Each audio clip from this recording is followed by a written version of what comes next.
Hi everyone, back with another episode today. We're with Brandon Jackson from Garret College in Maryland. Brandon, how's it going? I'm doing good. How you doing? Doing good. Appreciate you taking the time to hop on the call. Just wanted to start off getting a little background on you. I know you spent some time in Missouri, where I went to school, up at Lindenwood. You obviously played in college as well. So if you don't mind just giving the viewers a little background on you and kind of your story. Yeah. So thanks for having me on. First off, like I said, Brandon Jackson. I'm the head women's soccer coach at Garret Community College in Western Maryland. But the background about me was I kind of had a unique path. I grew up in Fort Wayne, Indiana. I went to a small rural school. Didn't get a lot of exposure like a lot of the student athletes have these days with all the social media and all that. I didn't really have all those outlets. I had a couple offers in Fort Wayne at Indiana Tech, St. Francis, Marian University in Indianapolis. So I had a couple offers out there that I could have gone to like a couple NAI schools and played. But at that time, my parents were actually thinking about moving to Mississippi. So what I did, I emailed a couple coaches down there, sent them a little bit of game tape, end up getting an offer from Pearl River Community College and Jones Community College, both just outside that Hattiesburg area. I decided to go with Pearl River because at the time it was Coach Josh Hess. He was from Cincinnati, Ohio. I felt a good connection and a bond with him. So I packed up my bags. I went down to Pearl River and Poplarville, Mississippi, kind of in the middle of nowhere. Didn't know a soul, but I tell you what, those were some of the best years of my life. It was a community college route, which we'll talk a little bit more about that later on. But it gave me all the tools I needed and the start I needed on my academic and my playing career. Played down there. I was lucky enough my sophomore year. I got the most valuable player, student male athlete for the college that year. You know, we didn't have the greatest season in the world, but I knew I wanted to keep playing. So I was kind of looking at other schools. Of course, I ended up going to Lindenwood, but it was between them and Spring Hill College in Mobile, Alabama. Those were kind of my two schools I kind of narrowed it down to. I chose Lindenwood because being in Poplarville, I was kind of in the middle of nowhere. I was kind of ready to, get back a little bit to city life. So being right outside of St. Louis is kind of where I wanted to be. So I went there, played there for 2 years. Great experience. Got to go to Cardinals games. Got to travel kind of all over Illinois, Missouri. We even went all the way down to Arkansas. So it was a fun experience. We had a good team. Senior year, we actually made it to the national tournament. We lost in the Final Four, which was a bummer, but just great exposure, great teammates, met guys from all over, all different countries. I think I was at the time maybe one of 4 or 5 Americans actually on the team. Everyone else was pretty much international. Crazy enough, now Lindenwood is a D1 program, which I would have never thought, years ago that's where they would be. So, So after I did that, I graduated with my bachelor's in business. I stayed on as a graduate assistant soccer coach, and also a residence hall director, which was kind of supervising one of the halls on campus. And I did my master's in education. Graduated with that. While I did that, I did at the time, it was called the St. Louis Fire. It was a semi-pro indoor team. They were based kind of on the Illinois side. So I played with them during my grad school degree. Got to the point where I said injuries were enough for me. My knees couldn't take the indoor playing anymore. So I kind of hung up the boots, kind of played for fun, kind of dived into soccer officiating because I wanted to be around the game. Played there, did semi-pro, followed the higher education route. My career path is a little different than a lot of people. A lot of people went straight into coaching. At that time in my life, I didn't know if I wanted to stay connected to soccer or if I just want to stay in the higher ed sector. So I took a job at Buena Vista University in Storm Lake, Iowa. Another school pretty much in the middle of nowhere. It was a D3 school.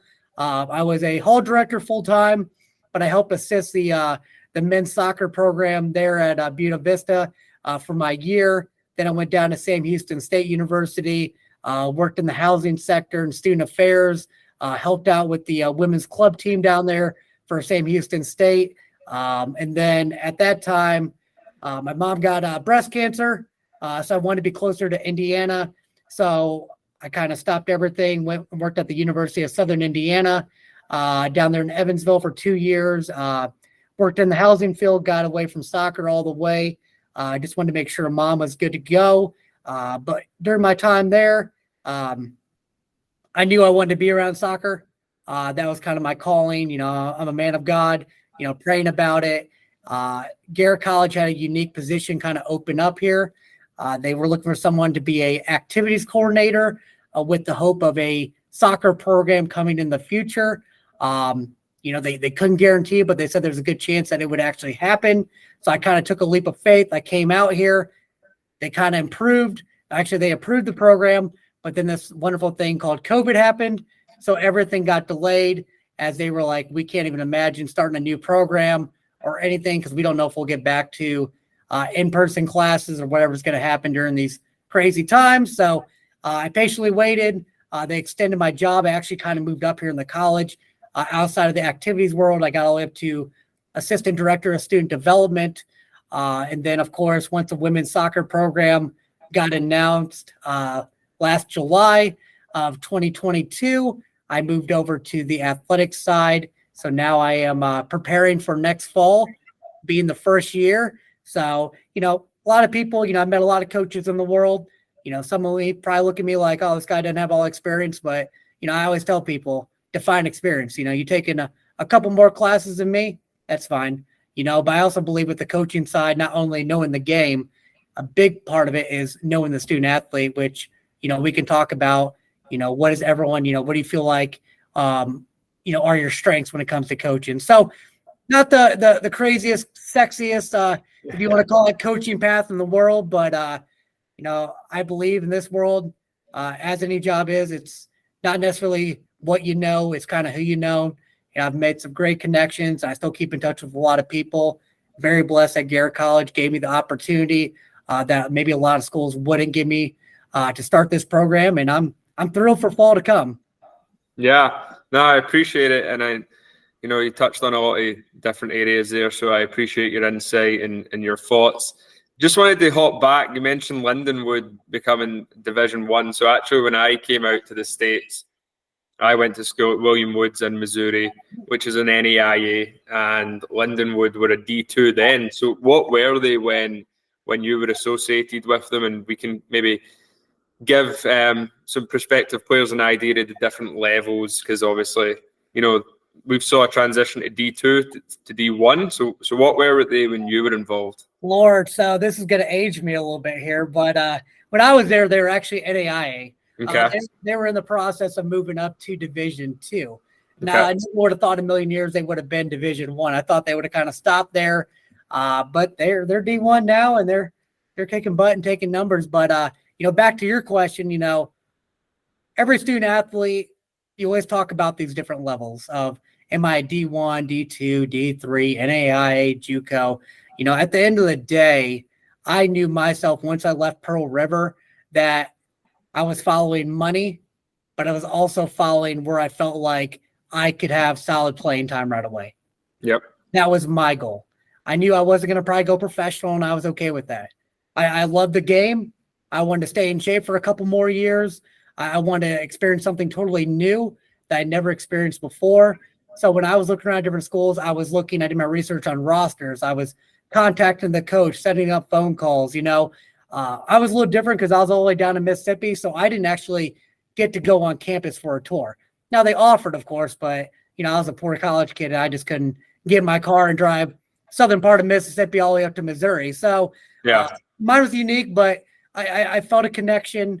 They were really transparent about sending me the offer with all the money, the breakdown, what it was going to cost for me. I also looked, like I said, at the roster of where I feel like I could be a good fit on that team. And of course, you just, at the end of the day, you just kind of got to take that chance, you know, and all the women in our crew will go into that, but, you know, go to a team that wants you. Yeah. You know, don't look at, you know, some of the women I see on social media, like D1 committed.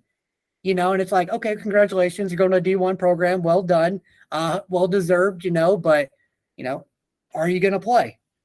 It depends on your major. Are you going to ride the pine? And I can go into hours about it, but when you get to play, you might be in your core classes as a junior now, and you might not actually have time to play soccer anymore. So, but yeah, I mean, we'll go into more about the divisions, but Lindenwood, I chose there because the opportunity, one of the best decisions I've ever made in my life.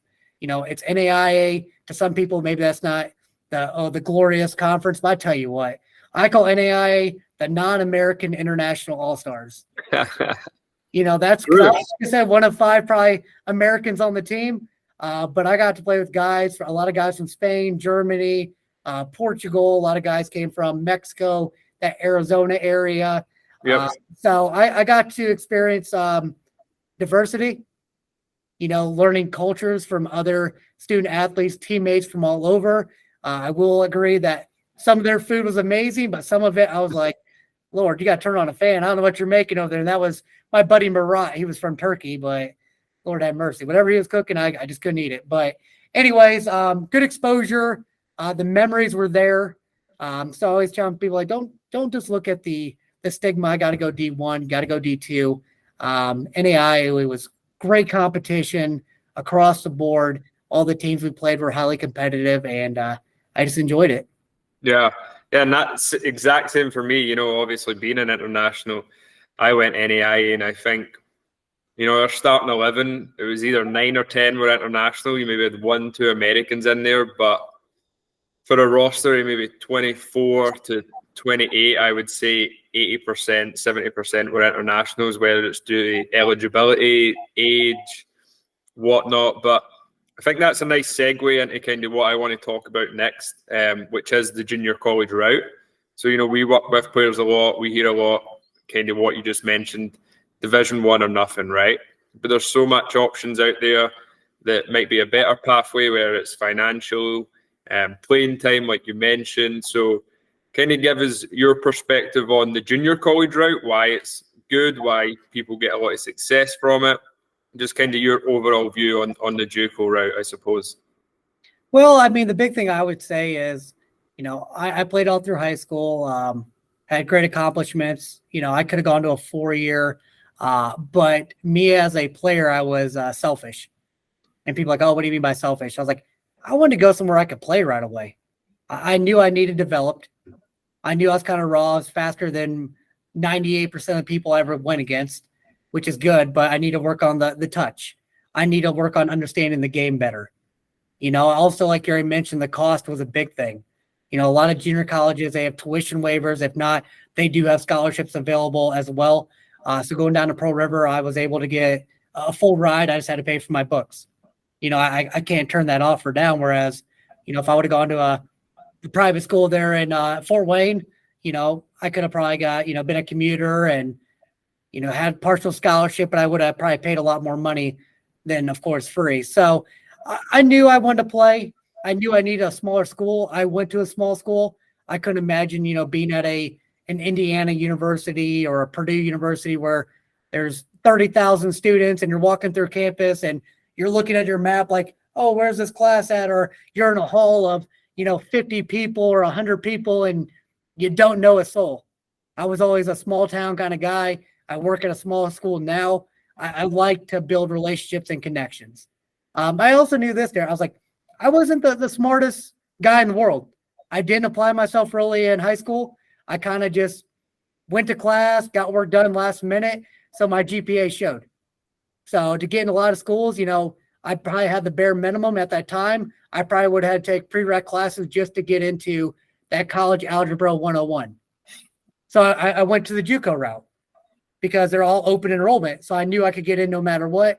They would look at my transcripts. I could also maybe get in those English 101 classes right away compared to going to a 4-year. So I knew where I was at on the academic scale when it came to that. But like I said, I mean, I wanted something small. I wanted to walk through campus. I wanted to know my peers, not only the guys on the soccer team, but I knew all the women on the soccer team. I knew softball, baseball, down there they had a football team. So I knew all the students pretty much on campus, which I like that feeling. but I also got the chance of that small classroom size of, maybe a max of 15 people in a class. I got to know all my professors. That was important for me. I'm not saying they gave me grades, but I tell you what, building that relationship, if you're on that borderline of a C or B, I swear on everything, I got up to that B because I interacted with them on a daily basis. They knew when I was in that class. They held me to a higher accountability. I'm not saying that would never happen at a 4-year school, but at JUCO, you really were more than just a number. If you really tried, you were going to pass. So, especially the international women I recruit, I full-heartedly, I'm not saying you can't go to a 4-year, but that first step of going to a junior college and having those small classes and being able to get to know your peers on campus with you traveling hundreds of thousands of miles away across to America, this will help you with that anxiety of, adjusting to America little by little. Yeah. So I'm always an advocate, even when I recruit girls, it's like, oh, I'm not going JUCO. And it's like, oh, but the problem with that is a lot of it comes down to the club coaches. I show up to showcases and it's like, I'm the black sheep because I'm a junior college. And I'm like, whoa, hold on. I mean, didn't the guy from Syracuse that was the #1 overall pick in the draft from this year's MLS, he started at a JUCO. There are a lot of star athletes that start at the JUCO route. Yep. There's a lot of star athletes that start at the 4-year, and then they figure out real quick, I'm not playing. My grades went down. Life happened. So then they transfer back to a JUCO, and they make a name for themselves. So I always challenge all the women. I say, what do you want out of your soccer success story? Do you want somewhere where you can go in and plug in and play right away? Do you want to go to a school that wants you? Or are you going to a school that says, well, we want you, but then you look at the roster and there's 30 girls on there. And I go, do you think you're actually going to play? And I'm not the coach over there. I get they got quotas to hit, but, I'm looking for females that plug in. I'm not bringing in 7 goalkeepers. There's going to be competition. I'm only bringing in 2 or 3 because my thing is I don't guarantee it, but I want my women to develop and I want them to have the opportunity to hit the pitch. So huge advocate. I still go to showcases. I'm one of those guys that, it's one of those things that through my recruiting, I've had way more no's than I've had yeses. And I truly wholly believe that a lot of it comes down to the, I don't have the finances like a lot of schools do when it comes to tuition waivers and scholarship money. But I've also won some victories where I truly feel that when it comes to coaching, not only do I have the development on the field, but a big important part of what my hope is for the women is to build that relationship. My job is to make sure they get the opportunity. My job is to make sure when your freshman year is done or that first season, we're looking to find you a home right away. My biggest fear for all the women, especially a lot of international, and I still see it all the time. They get done 2 years and, the coach didn't help them find a home. And now they're scrambling with their agent or wherever they were saying, oh, I got nowhere to go. Where am I going to go? So my commitment to all my women was, if you want to find somewhere to play, I'm going to find you somewhere. But we're also going to find you the right fit. Yeah. So kind of like you got a small agency over there. You're not bringing in hundreds of, but your relationship with each student athlete is that much more important. Yep. And that's the way I look at it for all the women I recruit. And if we get men going in 24, I hope that I can take over that team as well. Is that it's not only the soccer side, it's getting you prepared for life. And I think a lot of coaches, I'm gonna give you a story. I know a school that is within 2 hours from me. One of their gals, played on our travel soccer club, and I saw him at a showcase, and I said, "Hey, man, you got a great girl coming." And I said the name, and he was like, "Who is that again?" I'm like, "Oh Lord." I was like, from this city. Oh yeah. And I'm like, oh my gosh, what I give for this gal to come play for me? Yeah. He wants to go to a D2 program right away. And so huge advocate for junior college. I'm also, I tell all the women, if you come here, after your first year and you ball out and you get all these awards, whatever it's going to be, and you feel like you fully developed, then move on. I'm not a coach to hold you back. I know you got bigger aspirations and dreams. My job and goal is to develop you and give you the opportunity to succeed moving forward. So kind of got off on a little bit of a spiel there. I happen to do that often, but that's part of the reason why I love the JUCO system. I love the opportunity. I wish more people would see it's not you're not being degraded by going to a JUCO. There shouldn't be a stigma there. Your finances should be cheaper. Your opportunity to grow and develop and play against premium talent. Before we hopped on this, you were at the golf national championship. I told all the women, a lot of them don't even know the JUCO. I'm like, there's national championships that you can play for. You can literally travel all over the country and play JUCOs from all different states. Like, you're going to get the same exact experience that you would at a 4-year being on a charter bus and going to play at NAI school or D2 that you would at JUCO. We take charter buses. Yep. We have travel gear. And the big thing I tell the women is I got pretty much all freshmen coming in. So a lot of my girls are 17 and 18 years old. The good thing about JUCO is they're going to be playing against other gals around the same age as them. Yeah. They're not going to be going to a 4-year where they're playing a 23-year-old COVID triple senior, whatever you want to call it, going for their second master's, whatever you want to call it. They're not playing that group. They are playing 17 to maybe 20-year-olds. Yeah. So I think that's, the playing field's a little bit more equal in the junior college route. Yeah. One of the things you mentioned that I think is super important for myself specifically working with internationals is that class size, right? The relationship with your professors. And I think it maybe filters into NAIA schools as well. But that really does go the extra mile when you're traveling 4,000 miles away from home. You don't really know anyone. When you go to these smaller schools and these community schools, it's like a family, right? Your professors know you by your name. Your coach is there to look out for you. Your teammates are your best friends.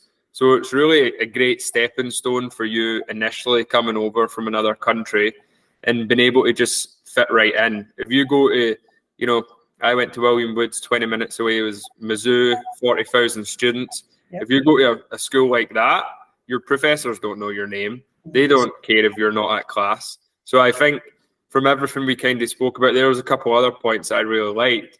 But that family and the community feel, I feel, is huge for those international players. Completely agree. But moving on, one thing I'm really excited to talk about with yourself, because we've actually never had a coach on before that's been in your situation, is starting a program from scratch. So next year is going to be the first year for Garret College. So kind of give us a little bit of an insight into that, what it's like starting a program from nothing, essentially. You got to recruit a full roster, you got to get uniforms, brand new turf field getting installed at campus, which the pictures of the campus, myself and Ross were in awe when we saw those. Beautiful campus. But kind of give us a rundown on that whole situation. Well, I tell you what, it's definitely been way more rewarding. I think with the recruiting, I think a little bit of my hair has started to go gray, just because I've learned a lot more of patience as a virtue. But as of right now, I got about 15 women committed. Okay. I got a couple there pending. The goal all along was, first-year program and any program, especially in Maryland JUCO women, is to get to 18 to 20. That was my goal in recruiting because I wanted subs. You never know. Injuries are going to happen. Life's going to happen. Academics, whatever it's going to be. You got to have bodies if you're going to make it through a full season. I also wanted to, when it came to a first-year program, I wanted to challenge the women. I wanted to set a schedule that was going to be competitive for them. I'm not saying go out there and play the University of Pittsburgh. They probably wouldn't play us anyways. But we did add in with our schedule outside of our Maryland JUCO. We got a game against a Penn State Beaver campus, which I believe they are like an NAI school over there. We got St. Vincent's, which they're Division III in Latrobe, PA, outside of Pittsburgh. And then we got Bethany College, which is in West Virginia, another D3 school. So our women are only going to get the exposure of JUCO, but they're also going to get some D3s in an NAI school to say, hey, this is like your next level. Are we ready or not? But the cool thing also is I got to customize the jerseys. I got to pick and choose, what brand we want to go with. We're not in our athletic department is not in a lock contract that says Under Armour, Nike, Adidas. So I got to choose. And of course, I'm a Nike guy. So we went the Nike. I will sell. That is kind of a selling point for the women because the jersey is going to be awesome. Once they come in, they should be here about middle of June or whatever. But they're pretty sweet. I'm really proud of them. But I got to do that. I got to work with different vendors when it came to getting price quotes. We had to get 3 of them for all the equipment, which of course includes goals, pop-up goals, cones, balls, whatever. Our main one, which a lot of schools go through, is BSN.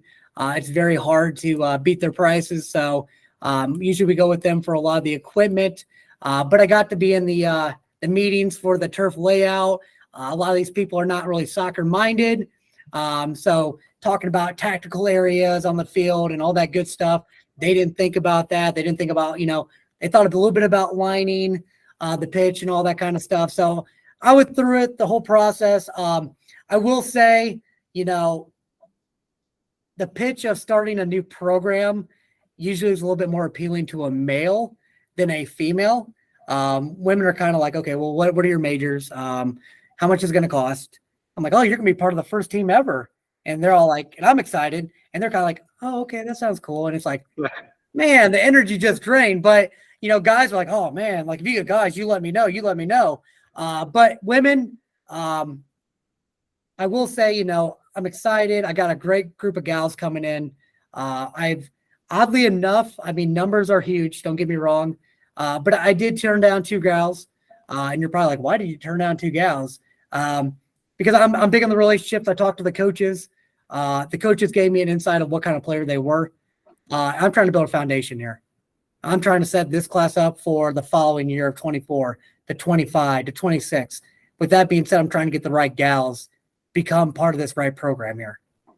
I'd rather have 15 gals that are all on board and they work together well and we win 3 games and they love playing with each other compared to a team that has 19, 20 where 3 or 4 are, I hate to use the term cancerous, but, I come and go when I want, I'll do what I want. I'm not, I don't need that. Yeah. Recruiting's key for me. Getting the right women to help me build the foundation here is key. I will say, like I said, there's definitely more pros and cons when it came to starting a new program. Especially for me, it's just connection building. I've been going to showcases, starting to get travel coach information. A lot of the gals for 23 were already committed. The good thing is I'm lined up for 24. So starting those relationships early as I'm switching over here, June, July, starting to look at my 24 class and finalizing the 23. I think that will be a little bit more fruitful when it comes to recruiting for 24. The good thing also is I pretty much, out of my 15 committed, 12 of them are freshmen. They have 2 years of eligibility. So the good thing is for my 24s, if I can retain at minimum at least 8 of them, that means I bring in 8 or 10 24s, and we're going to be looking at 20 to 22, and just it's kind of repetition after that. So I need to build a foundation. I need to be able to put a roster online. I need to be able to put. I feel full-heartedly that we'll have a very competitive team here.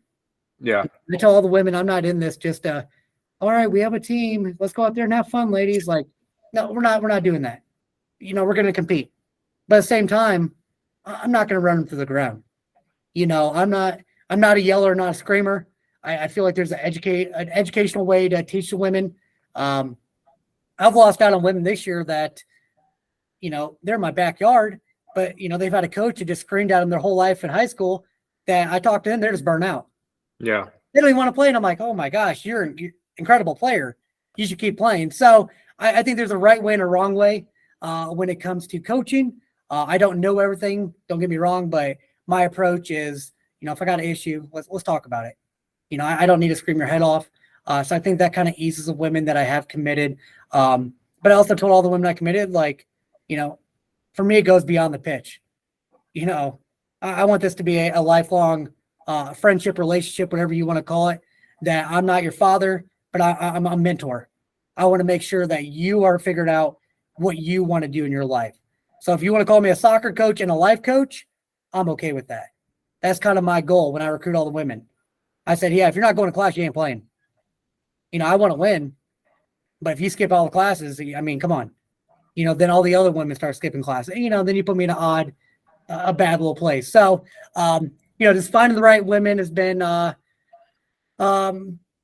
difficult, but I'm in Western Maryland. There's only so many women out here. Yeah. It's kind of a tough area. We got 2 local high schools that one had 1 senior and she didn't even commit. I got out of the local high schools. I got maybe one of those girls to commit.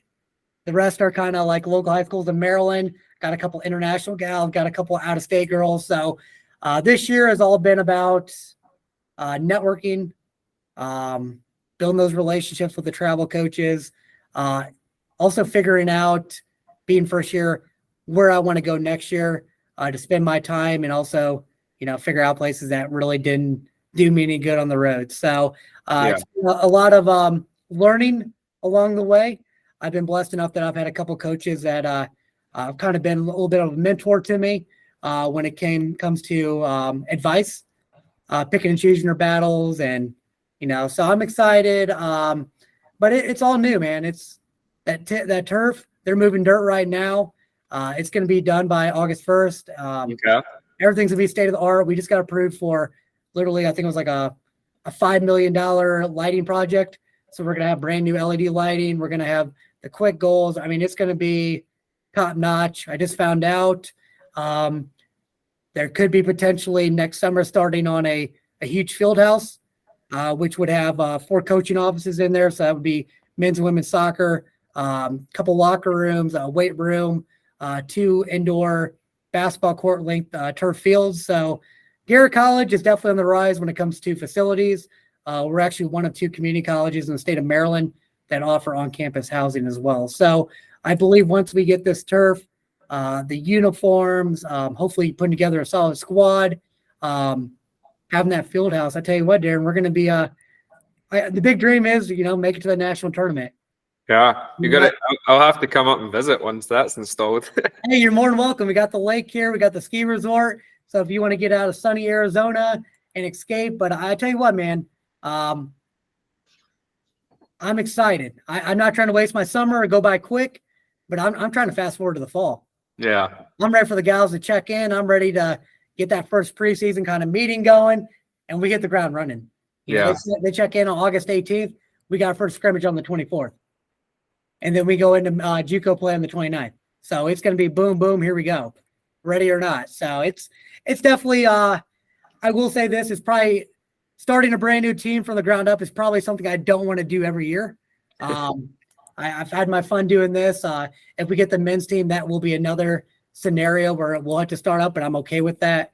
But yeah, it's been fun. Just getting the right people around you to help out as well is very key. And you also got to have a school that, has your back. Invest in what you want to do. And I feel like Garret College, they're on the right path. They're thinking the way I'm thinking as well. And we're all in this together.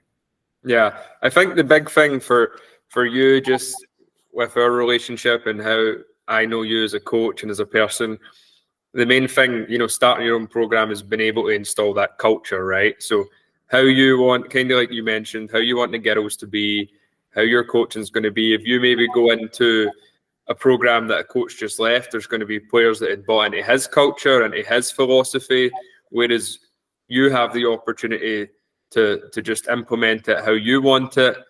And that's kind of going to be the future for Garret, which is pretty cool, because I know that's a big part of your coaching, a big part of your personality. So I'm excited to kind of see how that unfolds. Well, I think the exciting part, as you mentioned, is once I get through this first and second year, I can start finally, really just focusing on recruiting certain players in different positions. Yeah. Right now, I'm not saying like I'm not looking for that, but right now to build a brand new program, you're kind of given the cards you're dealt.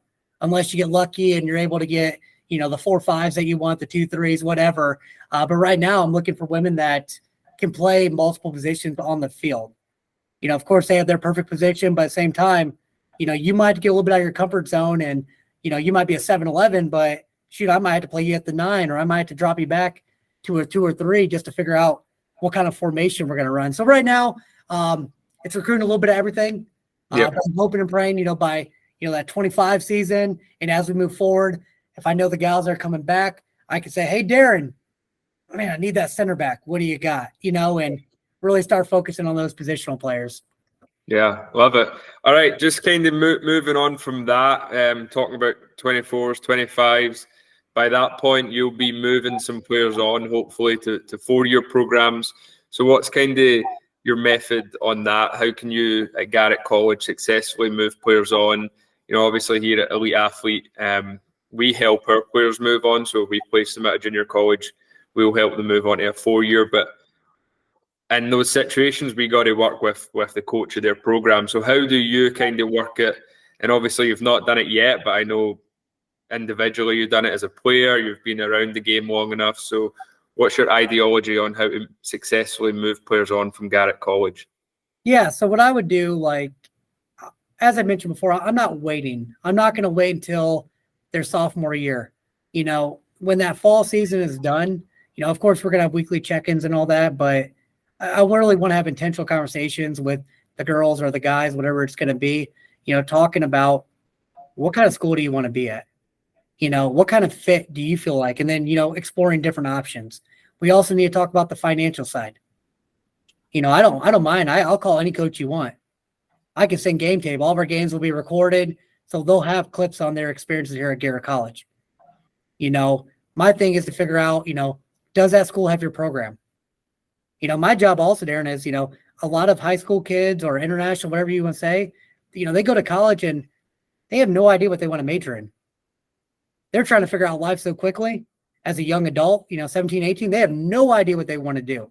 So during those conversations, it's not only just talking about your next school, but my golly, this is where the life coach comes into play. What are your passions? If you're going to work the rest of your life, you better do a job that you're going to hopefully enjoy doing. Money will only make you so happy. I'm coaching. I get paid good money here. Do I always want more? Heck yeah, but I love what I do. I'm not buying no Lambo. I'm just being honest here. I'm not doing that. I don't got a 8-bedroom house on, here on the lake. That's okay. I got a job that I love doing. So talking to the women, talking about their studies, talking about, hey, how was your first semester of college? Which classes did you enjoy? Which classes did you not enjoy? And then also figuring out, here maybe some paths kind of moving forward. It's important to have those conversations earlier than later. By a sophomore year, the goal is once our season's done, I'm going to help them out with on-campus visits and start getting them more and more in touch with coaches. But we're going to start freshman year, as I mentioned. Yeah. But I got, I'm blessed enough that I know pretty much all the Mountain East coaches over here. I know pretty much all the PSAC schools that are both Division II programs. I got my connections back in Indiana. I got connections, still in Missouri. So if the gals want to get away, there's doors open there. Of course, you got coaches from all over. But the essential parts is going to be is getting the game clips, getting those recordings. I tell all the women, don't just create a clip that it just shows your good moments. Be able to showcase some of those bad moments. And they're like, what? Because coaches want to see what happens when that bad moment happens. Yeah. When you lose, are you going to put your head down and walk back? Or are you going to go get that ball? It's okay. They don't want to see just a goal. Some of these clips I see of women, I'm like, that's great. You scored a goal. The team didn't look like they're probably the greatest team in the world, and that's okay. I want to see the clips against a higher power opponent. I want to see how you react. I want to see body language. I want to see, I'm always looking for an underdog kind of player, someone tenacious, someone with a kind of a chip on their shoulder. I think that's the way you got to be if you're a JUCO player. You got to have a chip on your shoulder. I'm not saying you weren't looked at by the big schools, but you might have been overlooked. You might have had a friend that was in that club system that got that offer that you didn't get, that you felt like, hey, I should be there. So that's the kind of player I'm looking for. So, back to your point, me finding them a home starts freshman year. Me getting them connected to coaches starts, after that freshman year. Of course, coaches shouldn't be reaching out, but I feel like I have enough relationships that I'll get them in touch earlier than later. Me working with the agent like yourself to say, hey, her a little different. She's played for me, but when you started that search for her, what were her goals in mind? Has her financial situation changed since she's been here? Who knows? Mom and dad could have lost their job, or now they have additional income, whatever it's going to be. I've always go to bat. I'll try to find them the most money, but sometimes the most money doesn't mean the right fit. Yeah. So I'm hoping they understand that when they do leave here. My job with them is to have a sit down. Let's look at the roster. What are we looking at? Is it, what's a turnover rate, if that's what you want to call it? How many guys went in the transfer portal? Is there a bigger picture here than what we know? I don't know. So it's doing research. Maybe that's a lot of work on my end, but that's the word I give to all the women that come play for me. I've had coaches in the past. I've had friends that played other schools that their coach didn't do a lick for them. They had to find their next home. I told myself when I went into this, my job is to be a coach, but also that life coach of making sure they're hopefully finding their right fit. Now, are we always going to find them the right school? No. They could call me a week later and say, "Oh, coach, this is not what I expected." I'm like, "I'm sorry. Tell me about it. How do we get through this?" So, but yeah, I want to make sure they're set up. Like I said all along, I want them for 2 years because I'm selfish. But if they're ready, like financial, whatever it is, I have no problem finding them home after their freshman year as well. Yeah. No, I think that's a great mindset to have, one, not holding them back. Two, we even see it a lot of coaches now, we'll have players who are originally from Scotland. Obviously, that's where the agency, myself and Ross, are from. But, it's either they're done at JUCO, they're either going home, or they reach out to us and we help them, we find them a home. So I'm glad to hear that's kind of your mindset, and you want to see them continue to succeed. But I don't want to take up too much of your time, so I really appreciate you hopping on today, kind of giving your story, even explaining, the whole Garret College, a brand new program. I thought that's pretty interesting. I'm sure some of the viewers will like that. So really appreciate your time today, Coach, and giving your insight on the JUCO route. All right, I appreciate it, brother. We'll be in touch. All right, man. Have a good one.